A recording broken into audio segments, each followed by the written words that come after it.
এখন দেখছেন YouTube channel Nitai media live. মানুষের জীবনে যদি ব্যবহার বা আচরণ শুদ্ধ হয় তবে সে মানুষ আনন্দ লাভ করে। যার ব্যবহার সুন্দর, যার আচরণ শাস্ত্রীয় সুন্দর, তিনি আনন্দ লাভ করেন। শুধু আনন্দ লাভ না, ব্যবহার যদি তার শুদ্ধ, আচার যদি তার শুদ্ধ হয় তবে তিনি ভক্তিও লাভ করেন। আনন্দের পরাকাষ্ঠা, সর্বোত্তম আনন্দ হলো ভক্তি। তো আচরণ শুদ্ধ হলে, ব্যবহার শুদ্ধ হলে তিনি ভক্তি লাভ করেন।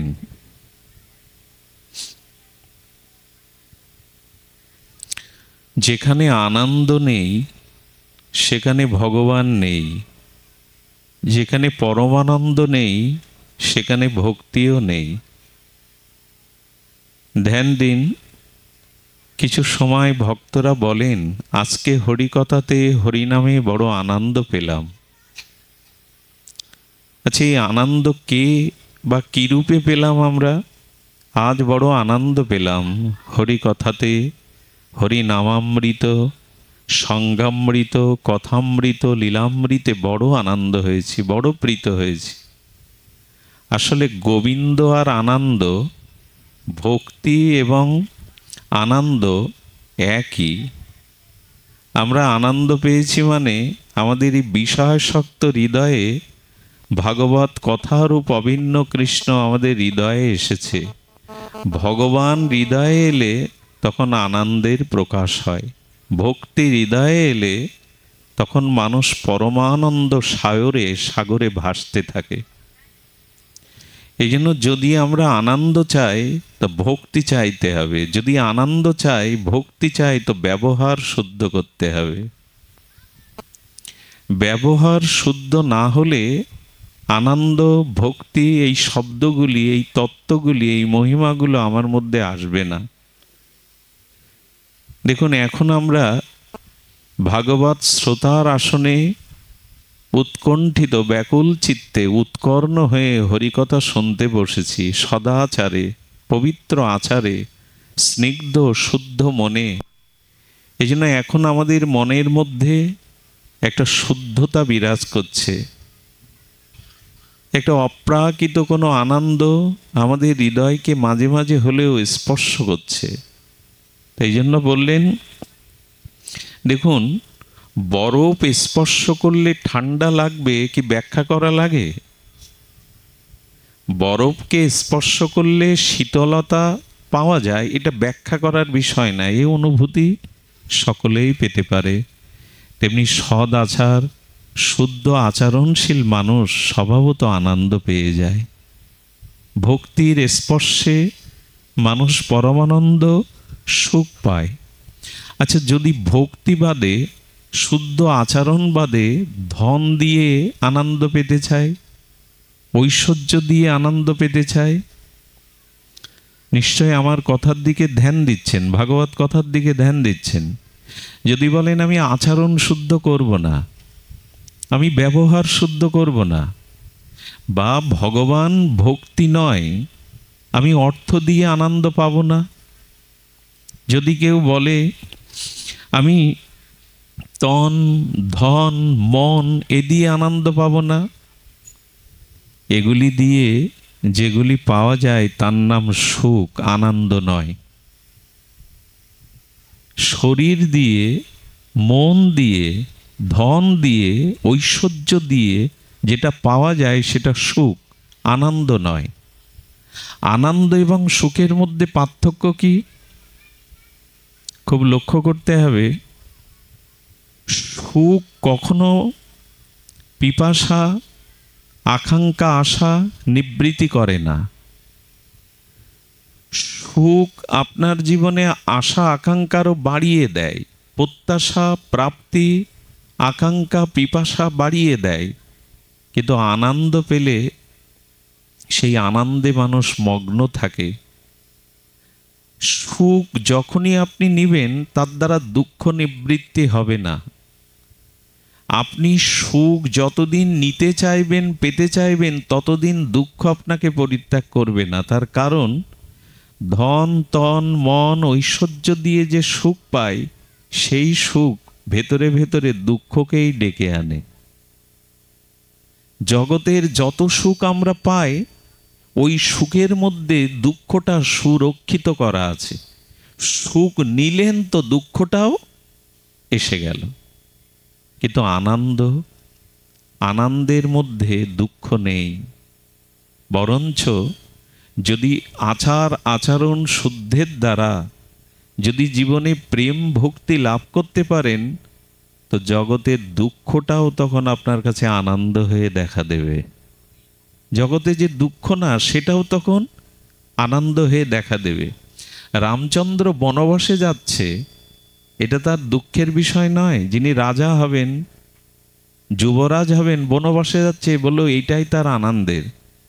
বলেন, অধিরাজ হয়ে রাজমুকুট পরে থাকলে আমি সাধুদের, ঋষিদের সঙ্গ পেতাম না, কিন্তু বনবাসে গিয়ে আমি অগস্ত্য, পুলস্ত্য এবং বনবাসে গিয়ে আমি বাল্মীকি, এদের সঙ্গ পাব। এদের সাথে ভগবানের পরমাত্মার কথায় আনন্দে আমার দিন কাটবে। রামচন্দ্র বনবাসকেও আনন্দের মধ্যে নিয়ে ফেললেন। সাধু সঙ্গ হবে, শবরীর মতো ভক্তের সাথে সাক্ষাৎকার হবে। তার মানে ভক্তি থাকলে, ভজন থাকলে, চিত্ত যদি ব্যবহারের দ্বারা শুদ্ধ থাকে, তখন দুঃখটাও আপনার কাছে কোনো না কোনো আনন্দের হয়ে দেখা দেবে। দুঃখটাও আনন্দ মনে হবে। এই জন্য মানুষ কখনো ধন দ্বারা, কখনো তন দ্বারা, কখনো ঐশ্বর্য, কখনো মনের দ্বারা যে সুখ পেতে চায়, সেই সুখ দুঃখের নিবৃত্তি করে না, দুঃখকে ডেকে আনে, আহ্বান করে আনে। এই জন্য মানুষ যদি সদাচার সম্পন্ন হয়, শুদ্ধ হয়, তখনই তার স্বাভাবিক আনন্দের প্রকাশ ঘটে। স্বাভাবিক আনন্দ তখন সে লাভ করতে পারে। একটা কথা বলি, আমাদের এই শরীরটা না প্রপঞ্চ, আমাদের এই শরীরটা না অমেধ্যে পূর্ণে ভরা। এই শরীরে ঘামটাই আমি সহ্য করতে পারি না, আমার অঙ্গের ঘর্ম আমি সহ্য করতে পারি না। কত প্রসাধনী এগুলো আমি ব্যবহার করি ওই ঘামের দুর্গন্ধতে বাঁচবার জন্য। নাসিকার স্রিদ্য দিয়ে, দুটি চক্ষু দিয়ে, দুটি কর্ণ দিয়ে, মুখ দিয়ে, আমার শরীরের নিম্নাঙ্গ দুটি দ্বার আছে, গুহ্যদ্বার, লিঙ্গদ্বার, সপ্ত অশুদ্ধ অমেদ্য দুর্গন্ধই বাহির হয়। এই রক্ত মাংসের পিণ্ড, রক্ত মাংস, হাড়, নাড়ি ভুঁড়ি, কত কীট আমার মধ্যে আছে। মলমূত্রের দ্বারে এখনো বর্তমানে মলমূত্র আছে, সেই দেহে আনন্দ হয়? আরে যে দেহই জরা ব্যাধিতে ভরা, রক্ত মাংস পিণ্ডতে ভরা, যা সর্বদা অমেদ্য দুর্গন্ধ স্বাভাবিকভাবেই প্রকাশ হয়, তাতে কোথায় আনন্দ? ফুলের মধ্যে সৌন্দর্য আসে, সৌরভ আসে, মানুষ ফুল দেখে আনন্দ পায়। আমার দেহের মধ্যে কি আছে? চামড়াটা তুলুন, ওই হাড়গুলি, ওই শিরা অপশিরাগুলি, রক্তগুলি, মলমূত্রও তো এখনো আছে, অনেকগুলো কীট আছে, তার থেকে আনন্দ হয় কি করে? বললেন তাহলে আনন্দ কোথায় আছে? বলো শরীরে নেই।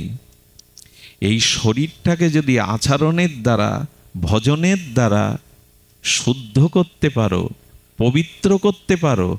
পবিত্র হবে কি দিয়ে? আচ্ছা, জল দিয়ে আমাদের দেহ শুদ্ধ হয়, স্নান করে নিলাম শুদ্ধ জলে, আসমন করে নিলাম, ওং অপবিত্র পবিত্র বা বললাম। কিন্তু সব থেকে বড় কথা, অন্তর শুদ্ধ হবে কোন জল দিয়ে? মন শুদ্ধ হবে কোন বাড়ি দিয়ে? স্নান করলে কি মন শুদ্ধ হয়? মনের অশুদ্ধতা দূর হয়? হয় না। এমনকি তীর্থে গেলে মানুষ পূর্ণ পায়, তীর্থে গেলে পাপ ক্ষয় হয়, কিন্তু বলে রাখি তীর্থের দ্বারা মন শুদ্ধি হয় না। তীর্থে গেলে পুণ্য অর্জন হয়, তীর্থে গেলে অনেক সময় পাপও ক্ষয় হয় যদি যথাযথভাবে তীর্থের বিধি মেনে তীর্থ যেতে পারেন। তবে কি বলবো, তীর্থগুলোকেও আমরা এখন পিকনিক কর্নার বানিয়ে ফেলেছি বন্ধু বান্ধব নিয়ে। আর এই নূতন এক যন্ত্রের দ্বারা তীর্থগুলিকেও আমরা এখন অশুদ্ধ করতে শুরু করেছি। সেই যন্ত্রটা এখন সকলের হাতে, শুদ্ধতাকে পবিত্রতাকে গুলি করে মারার মতো যন্ত্র আমাদের হাতে। দেবতাকে কেমন পিছনে রেখে নিজেকে সামনে রেখে ছবিটা তুলি। দেবতার দিকে পিছন ফেরাটা শাস্ত্রের অনুমতি আছে? কোনো গুরুজনের পেছনে ফিরে সামনে ছবি তোলা যায়? আমরা ভগবানকেও পিছনে ফেলে নিজেকে জাহির করতে চেষ্টা করি। এই যন্ত্রটা মানুষকে পবিত্রতা মারার জন্য হাতে নিয়ে তীর্থে তীর্থে ঘুরে বেড়ায়।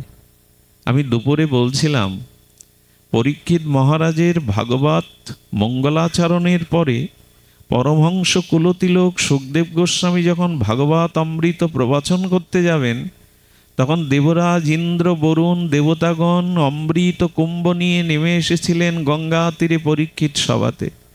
পরীক্ষিত মহারাজ, আপনি অমৃত পান করুন, আপনার তক্ষক দংশনে আর বিপ্র অভিশাপে মৃত্যু হবে না। তখন বলছেন, আপনারা আমায় অমৃত দিচ্ছেন, বিনিময় কি চাইেন? বলেন, বিনিময় চাইছি আপনার সাথে সাথে আমরা সাথে বসে হরি কথা শুনতে চাই। পরীক্ষিত মহারাজ কিন্তু অমৃত নেননি, তিনি হরি কথামৃত নিয়েছিলেন। আমি বলছিলাম যে পরীক্ষিত মহারাজ যদি অমৃত ত্যাগ করে হরি কথামৃত নিতে পারেন, আমরা পাঠের সময় মোবাইলটাও ত্যাগ করতে পারি না, নানান কথা এখান থেকে উঠে যায় পাঠ শুনতে শুনতে। যিনি স্বর্গের অমৃত ত্যাগ করে হরি কথা নিলেন, সহজ কথা। আমার সামনে যদি দেবতা এসে বলে তোমার অভিশাপে মৃত্যু হবে না, তক্ষক দংশন করলেও তুমি মরবে না, এই অমৃত কুম্ভ এনেছি পান করো, উনি বললেন না, স্বর্গের অমৃত পান করলে আয়ু পাবো, তাতে তো কৃষ্ণ ভক্তি পাবো না, প্রেম ভক্তি পাবো না, হৃদয়ের আনন্দ পাবো না। ফিরে যাও দেবতাগণ, আমি ওই অমৃত চাই না, আমি হরি লীলামৃত কথামৃত চাই।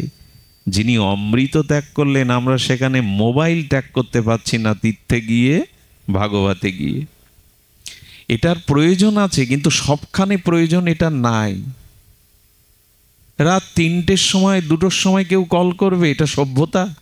বিশেষ প্রয়োজন ছাড়া সারা রাত জেগে আমাদের ঘরে যুবক যুবতী পিতামাতা হাড় ভাঙা পরিশ্রম করে মাথার জল পায়ে ফেলে ওদেরকে মানুষ করতে চাইছে, সেখানে সারা রাত ধরে ওই নেট, ওই বিদেশি সংস্কৃতি দেখতে দেখতে সব বিকারগ্রস্ত রোগগ্রস্ত মানসিক রোগী হয়ে যাচ্ছে। পিতামাতার ঘুম নাই, তার চিন্তা নেই।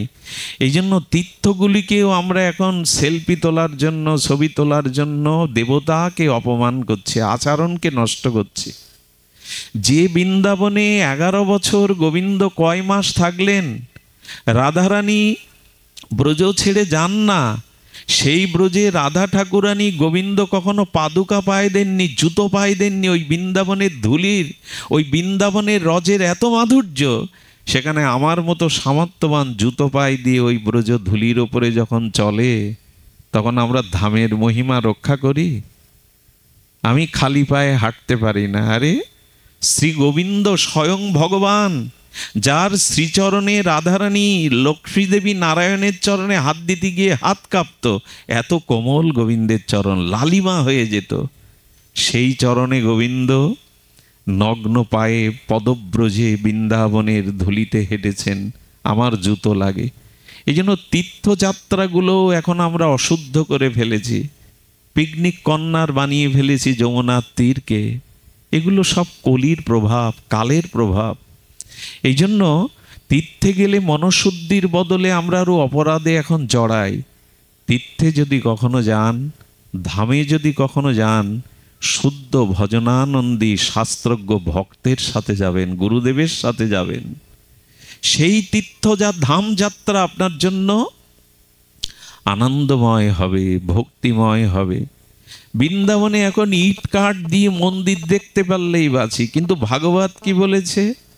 ফুল লতা বিশিষ্ট কোনো ফুলময় লতাময় কোনো নিভৃত কুঞ্জের মধ্যে গিয়ে রাধা মাধবের গুণগান গাও। ইট কাঠের মধ্যে আটকে না থেকে বৃন্দাবনের যে লতা পাতা, এই লতা পাতার কোনো কুঞ্জ নিভৃতে বসে মনের আনন্দে রাধা মাধবের সুরলহরীতে ভেসে যাও। ওটাই ভজন। মন্দির দেখতে ব্যস্ত, বড় বড় মন্দির, যেখানে মন্দির দেখতে আপত্তি নাই, কিন্তু বনের নিকুঞ্জ লতা পাতার মধ্যে কি প্রাণ ভরে একবার রাধা মাধবকে ডেকেছেন? প্রাণ ভরে একবার রাধা মাধবকে ডেকেছেন যে ওখানে কি আনন্দ? ব্রজের 4টি জিনিসের কাছে যাবেন যদি ব্রজে যান। একটু বলে দিই, যদি বৃন্দাবনে যান, ধামে যান, 4টি জিনিস এখনো সেখানে সাক্ষাৎ আছে। প্রথমত ব্রজের রেণু, ব্রজের ধুলি, ওটা চলে যায়নি।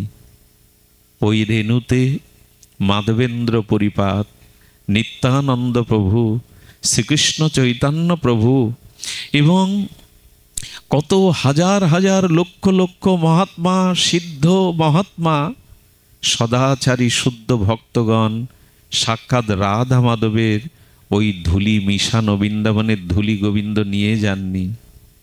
অভিন্ন ধাম চিন্তামণি স্বরূপ নবদ্বীপের ধুলি, শ্রীধাম বৃন্দাবনের এই ধামের ধুলি এখনো ধুলি আছে। বহু মান্যতা দিয়ে ওই ধুলি অঙ্গে মাখবেন। ওই ধুলি উড়ে আসার জন্য অঙ্গ পেতে দেবেন, কারণ ওই ধুলিতে কিছু অনুরাগ মিশানো আছে। ওই ধুলির মধ্যে কিছু রাগ ভক্তি মিশানো আছে। তবে ভক্তি ভরে ধুলিকে অঙ্গে মাখতে হবে। কেন জানেন? স্বয়ং ব্রহ্মা 60,000 বছর তপস্যা করে বললেন, ব্রজের ধুলি হওয়ার যোগ্যতা গোবিন্দ আমার নাই, আমি ব্রজের ধুলি হওয়ার অধিকার রাখি না। তো ব্রহ্ম কি হতে চাও? বলে একটা ঘাস করে জন্ম দাও, যাতে ওই ধুলি উড়ে এসে আমার বক্ষে পড়ে। সেই ধুলিকে পায়ে পাদুকা পরে আমরা অপমান করছি। স্বয়ং ভগবান পাদুকা নেননি, আমি নিচ্ছি। এই জন্য খবরদার, নেশায় পড়ে, সঙ্গী সাথীর পড়ে এভাবে ছুটে যাবেন না। ব্রজে যাওয়ার আগে 4টি জিনিসের মহিমাকে যথাযথ মান্যতা দিবেন। দ্বিতীয় হলো যমুনা, কালিন্দী যমুনা, এখনো সেই যমুনায় বইছে। অনেক বাবাজি কি করে জানেন? দেখুন তাদের ভজন, ওই কালিন্দীর কূলে যেখানে গোবিন্দ রাধারানী ব্রজসুন্দরীগণ জলকেলি করেছেন, অনেক বাবাজি আছে মাদুকরীর রুটিটা যমুনার জলে ভিজিয়ে পায়। কেন জানেন? হে যমুনে, তোমার শ্রীঅঙ্গে, হে কালিন্দী, তোমার শ্রীঅঙ্গে গোবিন্দের বিধৌত চরণামৃত এখনো রয়েছে। রাধারানীর চরণামৃত, গোপীদের চরণামৃত রয়েছে, তারা পান করে। ভেতরে আসুন, চরণামৃত তারা পান করে। তো এই জন্য প্রথমে গিয়েই যমুনাকে স্মরণ করবেন। হ্যাঁ, আমি একবার আমাদের নিয়ম সেবা কার্তিক ব্রত মাসে ব্রজে গেলাম। তা আপনারা জানেন ট্রেন যাত্রায় কতটা ক্লান্ত হতে হয়। তো ট্রেন যাত্রায় ক্লান্ত হয়ে জ্বর অবস্থায় কালিন্দীতে নেমেছি। প্রবাহিনী গোবিন্দের প্রেমের তরঙ্গ, রাধারানীর ভাব তরঙ্গ কালিন্দীতে নেমে যেই একটা ডুব দিয়েছি না, ডুব দিয়ে উঠে যেন মনে হলো আমার এই পথ ক্লান্তি শ্রান্তি আর নেই। পরমানন্দে অঙ্গ নয়, হৃদয়টাও যেন শীতল হয়ে গেল। তীর্থে গিয়ে, ধামে গিয়ে আমাদের কি হয়? তীর্থে ধামে গেলে মনোশুদ্ধি হয়, ভক্তি হয়, কিন্তু এই জিনিসগুলো শরণাপন্ন হতে হবে। কয়টি বললাম আমি? ব্রজের ধুলি, দ্বিতীয়ত যমুনার বারিধি, কালিন্দীর বারিধি, ওটা গোবিন্দ রাধারানীর গোপীদের চরণামৃত।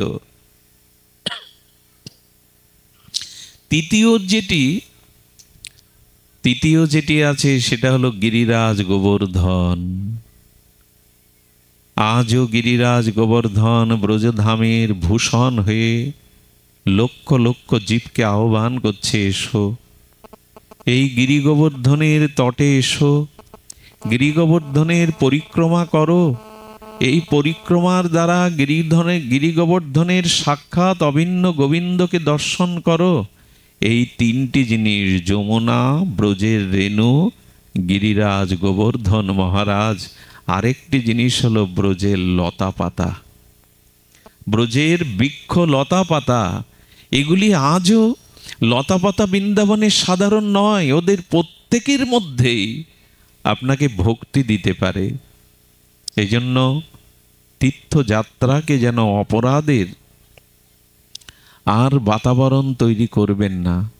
শুদ্ধ ভক্ত সঙ্গে, শ্রীগুরু সঙ্গে, মহাত্মাদের সঙ্গে যাবেন, তাদের সাথে গেলে এই অপরাধের জাল আমাদের আর জড়ানো হয় না। সেখানে নিরপরাধ থাকতে পারি। বলার অভিপ্রায় হলো এই রক্ত মাংস পিণ্ড অমেধ্য দুর্গন্ধময়, এই পুজোময় রক্তময় মলমূত্রময় দুর্গন্ধময় নাড়ি ভুড়ি কিরমিকেটে ভরা এই শরীরে আনন্দ কোথায়? এই শরীরে আনন্দ কোথায়? কিন্তু শাস্ত্রে বলছেন যে তীর্থে গেলে পাপ ক্ষয় হয়, পূর্ণ হয় বটে, তবে মনের শুদ্ধি হয় না। মনের শুদ্ধি হয় সাধু সঙ্গ, ভগবানের হরি কথাতে, ভগবানের কথাতেই মনশুদ্ধি হয়।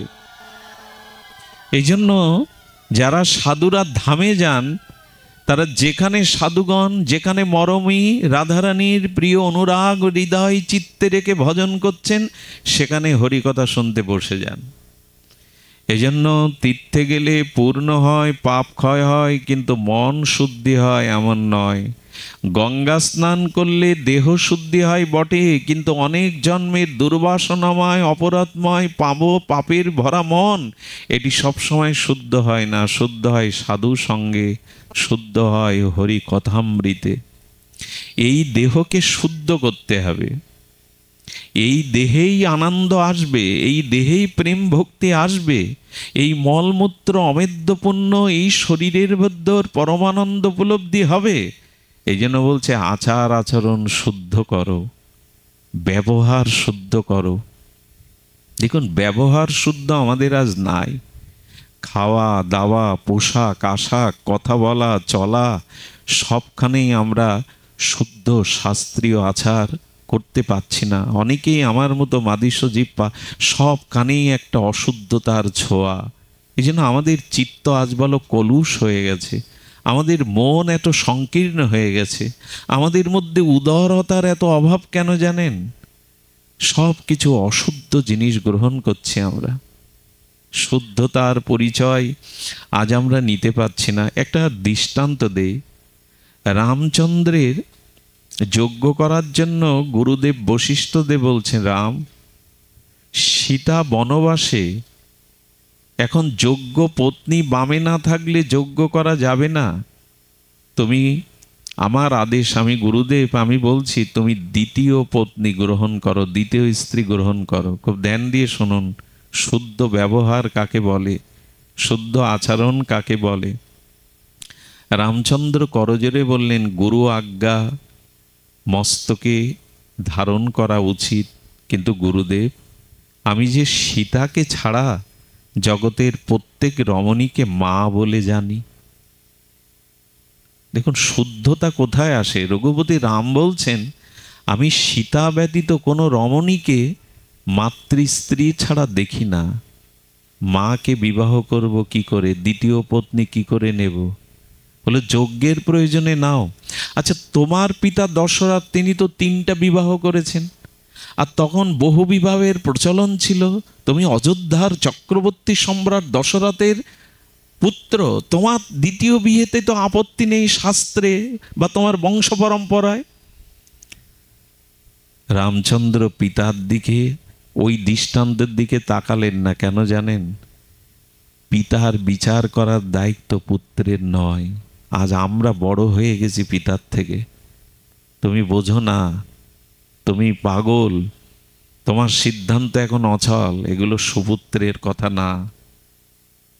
জগৎ ধ্বংসের, পরিবার ধ্বংসের কারণ হলো আচার্য গুরুদের আদেশকে আমরা এখন মূল্যায়ন করি না। আচ্ছা, রামচন্দ্র যখন বনবাসে যায়, তাকে একজন বলছেন, তোমার পিতা বৃদ্ধ হয়েছে, কৈকেয়ীর মায়ের প্রতি অতিরিক্ত আসক্তির কারণে বধ দিতে চেয়ে তোমাকে বনবাসে পাঠাচ্ছে। এই বৃদ্ধ মতিভ্রম দশরথের কথা তুমি শুনতে যাবে কেন? রাম বললেন, পিতার কর্তব্য পিতা করেছে, পুত্রের কর্তব্য হিসাবে আমি আমার কর্তব্য করছি। পিতার ভুল ধরার দায়িত্ব পুত্রের নয়। এখন আমরা বলি পিতা বোঝে না, তার মাথা খারাপ, সে সিদ্ধান্ত নিতে পারে না। কথাগুলি ঠিক নয়। পিতামাতা শুদ্ধ, আমি প্রথমে কি বলেছি, ব্যবহার শুদ্ধ না হলে আনন্দ লাভ জীবনে পাবেন না। ব্যবহার শুদ্ধ না হলে ভক্তি কখনো পাবেন না। এই ব্যবহার শুদ্ধ হলো এইগুলি: পিতা মাতাকে সম্মান করা, তাদের আদেশকে মস্তকে রামের মতো মেনে নেওয়া। পিতার কর্তব্য পিতা করেছে, পুত্রের উচিত নয় পিতার কর্তব্যের বিচার করা। এটা রঘুপতি রামচন্দ্রের কথা। একবারও বলেননি তুমি বৃদ্ধ হয়েছ, কৈকেয়ীকে মোহগ্রস্ত হয়ে বর দিতে চেয়ে কেন আমার প্রজারা তো আমার বনবাস চাইছে না, কেউ তোমার বনবাস চাইছে না। রাম দ্বিতীয়বার বলেনি। তেমনি বললেন, পিতা বহু বিবাহ করেছে, এটা পিতার কর্তব্য, কিন্তু উনি বললেন আমার কর্তব্য নয়। আমি জগতে সীতা ব্যতীত অন্য রমণীকে মাতৃদৃষ্টিতে দেখি গুরুদেব, আমি দ্বিতীয় পত্নী গ্রহণ করতে পারবো না, এক পত্নী ধরো রামচন্দ্র। বশিষ্ঠদেব বলছেন তাহলে যোগ্য হবে না। ভগবান রাম তো ব্যবহার শুদ্ধ হলে, আচরণ শুদ্ধ হলে মানুষের মস্তিষ্ক বিচার শুদ্ধ হয়। দেখবেন রাম হাত জোড় করে অবনত মস্তকে বলছেন, গুরুদেব আমি যদি একটা প্রস্তাব দেই। বলে কি প্রস্তাব? বলে যারা শিল্পী তাদের দ্বারা একটা স্বর্ণ সীতার মূর্তি তৈরি করে বামে রেখে যজ্ঞ করি, যদি তাকে স্ত্রীর মর্যাদা দিয়ে, একবার চিন্তা করতে পারেন? রাম পারতেন না দ্বিতীয় কোনো পত্নী গ্রহণ করতে, কিন্তু বলছেন একটা স্বর্ণ সীতা তৈরি করে শাস্ত্রের মর্যাদায় প্রাণ প্রতিষ্ঠা করে এই যজ্ঞ সম্পন্ন করুন গুরুদেব। আমি দ্বিতীয় কাউকে স্ত্রীর দৃষ্টিতে দেখতে, এই হলো আমাদের ভগবান, এই হলো আমাদের রঘুপতি মর্যাদা পুরুষোত্তম রামচন্দ্র। এই শুদ্ধ আচারগুলো মনে রাখি আমরা। আমাদের জীবনে এ জাতীয় শুদ্ধ আচরণ আজ চলে গেছে বলে আনন্দও চলে গেছে, ভক্তিও চলে গেছে। যা আছে বাইরের শুধু লোক দেখানো, রঙিন আলোয় ভরা, কাজের কাজ ভেতরে কিছু নেই। আচার আচরণ শুদ্ধ না হলে ধন দিয়ে হয় না, ভক্তি না থাকলে, চরিত্র আচরণ শুদ্ধ না হলে ধন দিয়ে, শরীর দিয়ে, রূপ দিয়ে, অর্থ দিয়ে আনন্দ হয় না, সুখ হয়। আর সেই সুখ দুঃখকে আহ্বান করে ডেকে আনে। সুখ নিলেই দুঃখ নিতে হবে, কিন্তু আনন্দ নির্ভেজাল আনন্দ, ওর মধ্যে দুঃখটাও আনন্দ হয়ে পড়ে। আচ্ছা, কোনো অমৃতের সাগরে যদি কোনো বস্তু পড়ে যায়, সেই বস্তুর গায়ে অমৃত লাগবে কি না? অমৃত সাগরের মধ্যে একটা বস্তু চুবিয়ে নিলেন, চিনির রসের মধ্যে একটা বস্তু চুবিয়ে নিলেন, তাতে মিষ্টতা লাগবে কি না? কিন্তু নোনা জলে যদি কিছু চুবিয়ে নেন, নোনা লাগবে। তেমন আচার ব্যবহারের মধ্যে যদি মন চরিত্রকে ডুবাতে পারেন, আপনি শুদ্ধ হয়ে যাবেন, আনন্দ পাবেন, অমৃতময় হয়ে যাবেন। এই জন্য আমাদের ব্যবহারের দিকে লক্ষ্য দিতে হবে। মন শুদ্ধি না হওয়া পর্যন্ত, আচরণ শুদ্ধ না হওয়া পর্যন্ত আনন্দের সন্ধান আপনি পাবেন না। সুখের সন্ধান পেতে পারেন, তাতে আনন্দ হবে না। বাইরের যা কিছু দিয়ে আমরা সঞ্চয় করে সুখ পেতে চাই, যেটা কাগজের ফুল পাওয়া। আর আচরণ শুদ্ধ করে, চরিত্র শুদ্ধ করে ভজনের দ্বারা যে আনন্দ পাওয়া যায়, সেটা প্রকৃতির স্নিগ্ধ শিশির সিক্ত ফুলের মতো। কাগজের ফুল অনেক দিন থাকে, অনেক দিন ধরে থাকে, কিন্তু কাগজের ফুলে সুবাস, সুগন্ধ, প্রাকৃতির নির্যাস থাকে না। সেটা প্রকৃতিজাত শুদ্ধ ফুলের মধ্যে থাকে। তো সুধীজন, এই জন্য বললেন এই শরীরটাও শুদ্ধ করা যায়, পবিত্র করা যায় আচার ব্যবহার শুদ্ধ হলে। আচার ব্যবহার শুদ্ধ হয়, বেদে 4টি মন্ত্র বলেছেন, একটু ধ্যান দিয়ে আমরা আস্বাদন করি। মাতৃদেব ভব, মাকে সম্মান করো, মাকে পূজা করো, মাকে দেবীর আসনে বসাও, মাতৃ আজ্ঞাকে পালন করো। শত তীর্থের গঙ্গার জল পান করার আগে মায়ের চরণ জল করে পান করো। এটি যদি করতে পারো তোমার জীবনে আচরণ শুদ্ধতা আসবে, আচরণ শুদ্ধতা আসবে। মাতৃভক্তি এমন একটি বস্তু, তার আশীর্বাদে তোমার চিত্ত, তোমার মন শুদ্ধ হবে। দ্বিতীয় হলো পিতৃদেব ভব। রামচন্দ্রের দৃষ্টান্ত আপনাদের মাঝে বললাম। পিতৃদেব ভব, পিতাকে, তার আদেশকে সম্মানের সহিত প্রতিপালন করো। তৃতীয় হলো অতিথি আচার্য দেব ভব, গুরুজনদেরকে শ্রদ্ধা করো, গুরুবর্গকে সেবা করো। গুরুজনকে অন্তত সেবা না করতে পারো, সম্মান করো, মর্যাদা দাও। তোমার থেকে যে জ্ঞানে, বিজ্ঞানে, সাধনে, চরিত্রে, বয়সে শ্রেষ্ঠ এই গুরুদেবকে, আচার্যদেরকেও সম্মান করো। কি বলবো, এখানে অনেক পুরানো দিনের মানুষ আছে যারা শিক্ষককে গুরুর মতো, শিক্ষক আসছে দেখে সাইকেল থেকে এখনো অনেক লোক নেমে যায়। শিক্ষক আসছেন, সাইকেল থেকে নেমে এক জায়গায় দাঁড়ায়, গুরুদেবের সামনে মোটরসাইকেল গ্যাস দিয়ে চলে যায় না, দাঁড়ায়, দাঁড়িয়ে হাত জোর করে দাঁড়িয়ে থাকে। এগুলি এখনো দেখা যায়।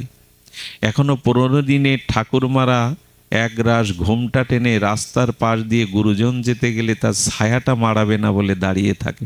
এই দৃশ্যগুলো এখন কম দেখা যায়, কিন্তু এগুলি পুরানো দিনের মানুষের এত ভাগবত অনুষ্ঠান, এত শাস্ত্র জ্ঞান না থাকলেও পরম্পরা ধারার একটা তাদের ভিতরে এই শ্রদ্ধাবোধ ছিল, গুরুজনকেই মান্যতা। এখন আর কি বলবো, শিক্ষকের সাথে এখন ক্যারামও খেলে ছাত্র, শিক্ষকের সাথে এখন আড্ডাও দেয়। ধীরে ধীরে একটা কালের বিবর্তনে, সময় বিবর্তনে আচার্য দেবভব বেদের এই মন্ত্র আমরা আজকে অশুদ্ধ করে ফেলেছি। শ্রেষ্ঠ গুরুজনের আগে কখনো চলবেন না, গুরুজনের পশ্চাৎপাদ হয়ে চলুন, তাদের আশীর্বাদ পাবেন। আমরা সবাইকে পেছনে টেনে এগিয়ে যেতে চাই, এই জন্য তো আমরা বড় পিছিয়ে পড়ছি। এগিয়ে যাচ্ছি বলা যাবে না, এগিয়ে যাচ্ছি ভৌতিক উন্নতিতে, গাড়ি বাড়ি বিদ্যুৎ আর কত কি, এগিয়েছি যান্ত্রিক সভ্যতায়, মানবিক গুণাবলীতে আমরা পিছিয়েছি, এ কথা বলতেই হবে। যন্ত্রের দ্বারা, প্রযুক্তির দ্বারা আজ আমরা এগিয়েছি। আচার্য পিতা মাতার শ্রদ্ধা, এ থেকে পিছিয়েছি। এই জন্য শ্রেষ্ঠ যদি বলেন বিল্বমঙ্গল, এত দূর থেকে এসেছি তোমার কাছে এই কথা শুনতে, আরে পিতামাতাকে ভক্তি করো, আচার্যকে ভক্তি করো, কে না জানে, কি তোমাকে ডেকে এনে শোনার কথা? অনেক বড় বড় কথা বলে কি হবে যদি ঘুল্যমূল্য অ কথা না লিখতে শিখি? তো আমি অত বড় বড় বিদ্যা নিয়ে কি করব? আগে তো অ খকার সাথে পরিচয় হতে হবে, ব্যঞ্জন বর্ণের সাথে, স্বরবর্ণের সাথে, তারপরে তো উচ্চ শিক্ষা, উচ্চ বিদ্যা। আগে তো হাতে খড়িটা মাস্টার মশাইয়ের কাছে দিতে হবে, আগে তো অ কখা লিখতে শিখতে হবে, তবেই তো উচ্চ বিদ্যালয়ের ডিগ্রি পাবো। এই প্রাথমিক কথাগুলি আজ নষ্ট হয়ে গেছে। আচার্য দেব ভব, গুরুজনদেরকে শ্রদ্ধা করো। আর বলছেন মাতৃদেব ভব, পিতৃদেব ভব, আচার্য দেব ভব, অতিথি দেব ভব। এই একটা জিনিস এই সনাতন হিন্দুর ঐতিহ্য ছিল, যেটা বড় অতিথি পরায়ণ। আজও আপনাদের এই গোপালগঞ্জ, মকসেদপুর, এই যত পল্লী গ্রাম অঞ্চলে যাবেন, এখনো ওই জিনিসটা আছে। একটু পা ধোয়ার জল এগিয়ে দেওয়া, একটু প্রদীপটা জ্বালিয়ে এগিয়ে আসা, সাধু এসছে, অতিথি এসছে, একটা কাপড় পেতে দেওয়া, এক গ্লাস। দেখুন, অতিথি দূরে আসলে অতিথিকে নারায়ণ ভেবে, যার ঘরে কোনো খাদ্য নেই, ফলমূলও নেই, তবু একটু সেবা করবেন। তিনটে জিনিস আপনার ঘরে আছে, একটা হলো বসবার আসন, এক গ্লাস শীতল জল, একটা বাতাসা, আর একটু মিষ্টি ব্যবহারে কার কাছে নেই, কার ঘরে নেই? মুখে বলছি অতিথি দেবো ভব, অতিথি নারায়ণ, মুখে বলিয়া ওড়াচ্ছি। বেদের এই মন্ত্র বেদ আমাদের জানিয়েছেন কত পূর্বে। আচ্ছা, অতিথি কেউ গিয়ে এলে তো এই তিনটি জিনিস করতে পারি। একটু বসতে বলা, একটা আসনে গিয়ে দেওয়া। দ্বিতীয় হলো এক গ্লাস শীতল জল একটু তাকে দাও, আর একটু মিষ্টি কপটতা শূন্য হাস্যোজ্জ্বল মুখে তার সাথে ব্যবহার করো। এই তিনটি তো বাইরে থেকে আনা লাগবে না। এই জন্য অতিথিকে, আচ্ছা সীতামার সামনে রাবণ এসছে সন্ন্যাসী রূপ ধরে, এটা সীতা জানে কি না? একটু কথা বলুন, সীতামা জানে কি না? জানে না। সীতামা জগৎলক্ষ্মী, ভক্তির অধিষ্ঠাত্রী দেবী, তিনি জানে না যে তার দুয়ারে সন্ন্যাসীর বেশে রাবণ এসছে? বলে মা জানো, যদি তা বিপদ ডেকে আনলে কেন? তাকে ভিক্ষা দিতে দিলে কেন? বাইরে গণ্ডির বাইরে না বাড়ালে তো দুষ্ট রাবণ তোমায় হরণ করতে পারত না। সীতামা বললেন আমি ধর্ম পালনের জন্য সব করেছি। এটা কি কথা গো? রামায়ণ শিক্ষা দিচ্ছে, সীতামাকে বলছে তো তুমি ধর্ম পালন করতে গিয়ে তো বিপদে পড়লে, দুষ্ট রাবণ তোমাকে হরণ করলো। সীতামা বললেন যদি গৃহ বা কুঠির তৈরি করে থাকা হয় সেটা গৃহ বলে, আর গৃহের দুয়ারে যদি কোনো দিন অতিথি আসে তাকে যদি বিমুখ করা হয়, ফিরিয়ে দেওয়া হয়, কি হয় জানেন? একটু অন্তরে লিখে নিন। কোনো গৃহস্থের দুয়ার হতে, গারস্থ আশ্রম থেকে আগত যদি কোনো অতিথি আপনার ব্যথা নিয়ে ফিরে যায়, শূন্য হাতে ফিরে যায়, তখন তার অনন্ত জন্মের পাপ ওই গৃহকে দিয়ে যায়, গৃহকে নিতে হয়। আর ওই গৃহীর যত পুণ্য তা অতিথির সাথে বিদায় নেয় গৃহ হতে। এটা আমাদের শাস্ত্র বলেছে। অতিথি দেবো ভব, অতিথিকে নারায়ণ রূপে মূল্যায়ন করো। তবে হ্যাঁ, যুগেরও এমন একটা চক্রে এসেছে। সীতামা বললেন আমি জানি রাবণ, তো মা জেনে কেন তুমি হাত বাড়িয়ে দিলে? বললেন গৃহীর ধর্ম হলো দুয়ার হতে কোনো অতিথি ফিরে নেবে, তো সেই ধর্ম করতে গিয়ে তো বিপদে পড়লে। সীতামা একগাল হেসে বললেন যারা বিপদের ভয়ে ধর্ম ত্যাগ করে তারা ধর্মের মর্ম এখনো বোঝেনি। ধর্ম পালন করলে বিপদে পড়তে হবে এই ভেবে যারা ধর্মকে থেকে পিছিয়ে আসে, স্খলিত হয়, তারা ধর্মের রহস্য বোঝেনি। তো বললেন মা ধর্ম করতে গিয়ে তুমি তো হরণ হলে। সীতামা দৃঢ় কণ্ঠে বলেছিল আমি ধর্মকে রক্ষা করেছি, এখন ধর্মের দায়িত্ব আমাকে রক্ষা করা। কোটি রাবণের সাধ্য নয় সীতার দিকে তাকে স্পর্শ করে, কারণ যে ধর্মকে ধারণ করে ধর্ম তাকেই রক্ষা করে। ধৃধাতু মন পড়তায় যোগে যে ধর্ম শব্দ নিষ্পন্ন হয়েছে, যে ধর্মকে ধারণ করে ধর্মের কর্তব্য হলো তাকে ধারণ করা। আজও এই নীতি পৃথিবী যতদিন থাকবে, এই আদর্শ, এই বৈদিক নীতি এটাই থাকবে। সীতামা বললেন জানো রাবণ যে আমাকে ঠকালো, সন্ন্যাসী সাধুর বেশ ধরে যে এইভাবে সে একটা কুকর্ম করলো, রাবণ এই পাপের দ্বারাই, ছলনার দ্বারাই বধ হবে। রাবণকে রামচন্দ্র মারবেন কি গো? রাবণ তার পাপের দ্বারাই মরেছে। কেউ কাউকে মারে না, তার পাপই কারোর হাতে মৃত্যুর কারণ হয়ে দাঁড়ায়। কংস তার পাপেই মরেছে, উপলক্ষ ভগবান। রুমাল আছে দেখো। রাবণ, আচ্ছা আছে এখানে, রাবণ মরেছে রামচন্দ্রের হাতে, এটা গৌণ কারণ। মুখ্য কারণ রাম পাপের দ্বারাই বিনাশ হয়েছে। ধর্মকে ধরে রাখেনি, রাবণকে ধর্ম ধরে রাখেনি।